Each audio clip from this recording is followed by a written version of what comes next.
Alors bonjour chers souscripteurs de la Nouvelle France Libre, j'espère que vous allez bien. En ce 21 mars 2024, je vais vous parler de la France China Foundation, puisque ça bouge. Donc, j'ai suivi de près, comme vous le savez, depuis 4 ans, ces cercles d'influence du Parti communiste chinois en France, qui sont là pour nous subvertir notre oligarchie médiatico-politico, scientifico, etc.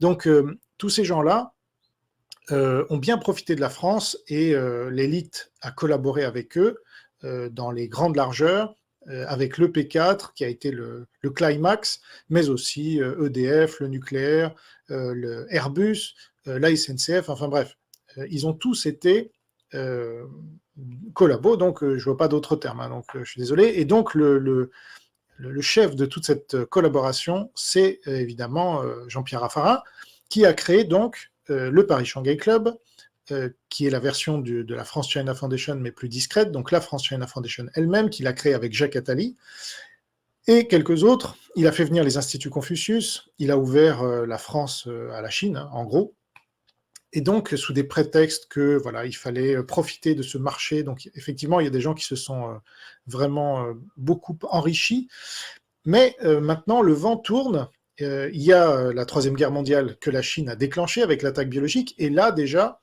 il y a eu des soubresauts. Donc j'avais indiqué à l'époque que Macron avait fait retirer son nom de la France China Foundation, dont il est young leader en 2013, et ça, il l'a fait en mars 2020. Donc la pandémie arrive en mars 2020, il fait retirer son nom de la France China Foundation. Tiens donc. Attali lui-même fait retirer son nom en juin 2020. Et Villani, qui était un des young leaders, fait retirer en juin 2021 parce que je voulais l'interviewer et je lui posais des questions. Alors, pourquoi vous êtes young leader de la France China Foundation? Il me disait, mais non, pas du tout, parce qu'il soutenait soi-disant les Ouïghours. Donc, il a fait retirer son nom, mais les choses en restaient ainsi jusqu'à ce que, il y a 2 mois, Raffarin fasse retirer son nom du comité stratégique de la France China Foundation. Donc là, ça voulait dire, bon bah, si le fondateur lui-même, le premier fondateur c'était Attali, mais le deuxième fondateur, Raffarin, fait retirer son nom, ça veut dire que c'est la fin des haricots.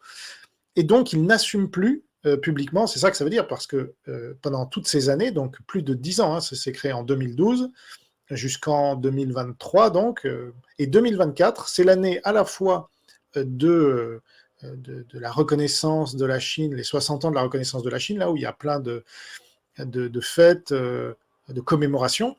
Xi Jinping lui-même est attendu à Paris en mai prochain. Donc officiellement, on reçoit encore ceux qui soutiennent à bout de bras la Russie et que, soi-disant, on sanctionne la Russie, tu parles, puisqu'on soutient la Chine à bout de bras, enfin, on collabore avec la Chine, et puis on soutient toujours la Russie à qui on achète du gaz du GNL russe comme jamais auparavant. On ne retire pas les entreprises françaises en Russie, en tout cas pas la plupart. Il y a encore 150 000 emplois français en Russie. Et puis, on ne sanctionne pas l'ambassadeur chinois en France, Liu Shay, qui a pourtant dit toutes les horreurs sur les ex-pays de l'URSS, dont les frontières étaient un racontard. Voilà, donc, bref, on collabore encore avec la Chine, avec la Russie, mais on veut de moins en moins que ça se sache. Et donc, je vous avais parlé aussi il y a 2-3 mois de cette France India Foundation au sein de la France Asie Fondation qui prend le relais de la France China Foundation. Et là, ça se confirme aujourd'hui, vous allez voir avec les nouvelles que j'ai à vous donner.